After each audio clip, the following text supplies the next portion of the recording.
आखिर राम मंदिर के निर्माण में ऐसा क्या मिला जिसकी इतनी ज्यादा चर्चा हो रही है। जब नासा के वैज्ञानिकों को इन चीजों के बारे में पता चला तो वह भी हैरान रह गए। और सबसे बड़ी बात की, जब आपको इनके बारे में पता चलेगा तो आपके भी रोंगटे खड़े हो जाएं। एक बात और कि इस वीडियो को देखने के बाद आप भी अपने आप पर हिंदू और सनातनी होने पर बहुत ज्यादा गर्व करोगे। आखिरकार कई सालों के इंतजार की घड़ियां खत्म हो चुकी है और राम मंदिर भी बनकर तैयार हो चुका है। अब लोग 22 जनवरी का इंतजार कर रहे हैं, क्योंकि इस दिन की भारत के लोगों को ही नहीं बल्कि दुनिया के लोगों को इंतजार है। लोग राम लल्ला की स्थापित होने वाली मूर्ति को देखकर झूम उठेंगे, क्योंकि इस दिन के बाद राम मंदिर के दरवाजे हमेशा के लिए भक्तों के लिए खोल दिए जाएंगे। इस मूर्ति को बनवाने के लिए देश के 3 सबसे बड़े मूर्तिकारों को बुलवाया गया है और जो भी भक्त इस ऐतिहासिक पल को अपनी आंखों से निखारेगा वह जीवन मरण के बंधन से मुक्त हो जाएगा। क्योंकि यह तो आपको पता ही होगा कि 22 जनवरी 2024 को राम मंदिर में राम की मूर्ति की प्राण प्रतिष्ठा होगी। लेकिन यह मंदिर तो बनकर भले ही तैयार क्यों न हो गया हो, लेकिन इसके निर्माण के समय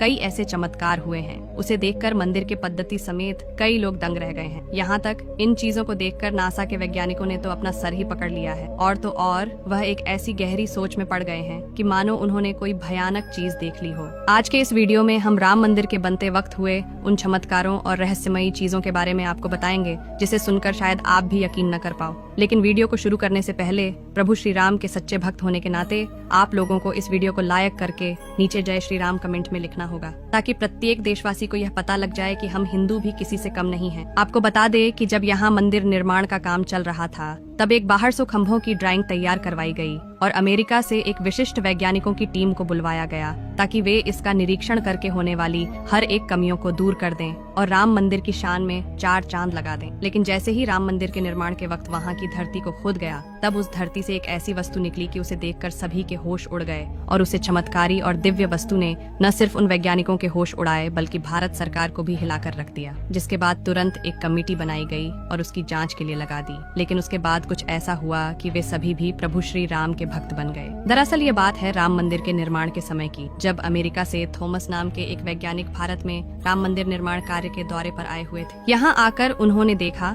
कि राम मंदिर का निर्माण कार्य तो काफी चल रहा है। जिसके बाद उन्होंने अपना रूटीन काम फिर से करना शुरू कर दिया और अपना काम करना शुरू कर दिया। अपने काम करने के दौरान जैसे ही उनकी नजर मंदिर परिसर की तरफ गई तो उन्हें एक ऐसी जगह दिखाई जहां पर वहां धरती नरम पड़ी हुई थी। देखने में वह धरती वहां की जगह से पूरी अलग ही दिख रही थी। थॉमस को अपनी अंतरात्मा से कुछ अलग सी प्रेरणा मिलने लगी और तुरंत थॉमस ने अपने मजदूरों को वहां की खुदाई करने को बोल दिया। एक बार के लिए तो मजदूर भी हैरान हो गए कि ऐसी धरती की खुदाई क्यों करवा रहे, लेकिन मजदूरों को तो उनका आर्डर मानना ही काम था, इसलिए उन्होंने बिना कुछ सवाल किए खुदाई शुरू कर दी। जैसे ही वहाँ पर खुदाई शुरू हुई, कुछ ही देर बाद उस धरती से पानी का प्रवाह शुरू हो गया। उस बहते हुए पानी को देख खुदाई करने वाले मजदूर परेशान हो गए, क्योंकि पानी के अंदर खुदाई करना मुश्किल ही नहीं बल्कि नामुमकिन सा हो जाता है। लेकिन जब इस पानी का सर्वेक्षण किया तो पता चला है कि यह पानी तो पास ही में बह रही सरयू नदी का पानी है। वे लोग यह समझ नहीं पाए कि यह माता सरयू का आशीर्वाद है कि वह खुद राम मंदिर के निर्माण में सहयोग कर रही थी। इस पानी ने सभी वैज्ञानिकों को एक गहरी सोच में धकेल दिया।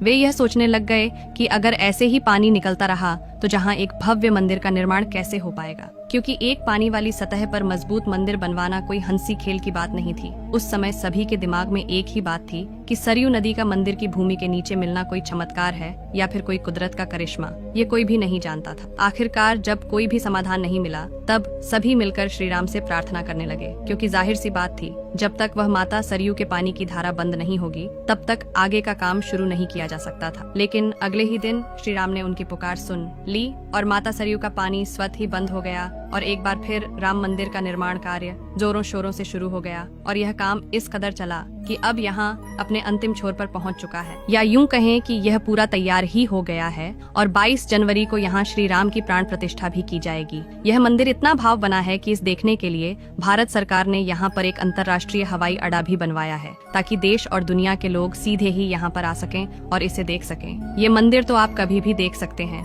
लेकिन अब सवाल ये है कि जब पुराने समय में यहाँ पर राम मंदिर था वह कैसा दिखता था, जिसे तोड़कर बाबर ने बाबरी मस्जिद बनाई थी। उस राम मंदिर का निर्माण आखिर किसने किया था, क्योंकि यह रहस्य आज तक सीमित लोगों को ही पता है। ज्यादातर लोगों को इसके बारे में कुछ भी मालूम नहीं है। तो चलिए आज मैं आपको इसका पूरा रहस्य इस वीडियो के माध्यम से बता देती हूँ। तो बने रहेगा हमारे साथ वीडियो में एंड तक, और ऐसे ही राम मंदिर से जुड़े वीडियोस पाने के लिए हमारे चैनल को सब्सक्राइब जरूर करें। आखिर उस समय भगवान राम की नगरी अयोध्या को किसने बनाया था? यह पवित्र नगरी हिंदुओं के लिए बहुत ही ज्यादा महत्वपूर्ण है, क्योंकि यहाँ पर स्वयं प्रभु श्री राम का जन्म हुआ था, इसलिए इसे राम जन्मभूमि भी कहते हैं। इतिहासकारों के अनुसार कौशल प्रदेश की प्राचीन राजधानी अवध को कालांतर में अयोध्या और बौद्ध काल में साकेत कहा जाने लगा। अयोध्या मूल रूप से मंदिरों का शहर था। हालांकि यहाँ खुदाई के वक्त आज भी हिंदू, बौद्ध एवं जैन धर्म से जुड़े मंदिरों के अवशेष देखे गए, जिसमें खंभों से लेकर हिंदू आकृतियां बनी हुई थीं। अयोध्या नगरी में होने का वर्णन भी वाल्मीकि रामायण में मिलता है। कहते हैं कि भगवान श्री राम के जल समाधि लेने के बाद अयोध्या कुछ काल के लिए उजाड़ सी हो गई थी,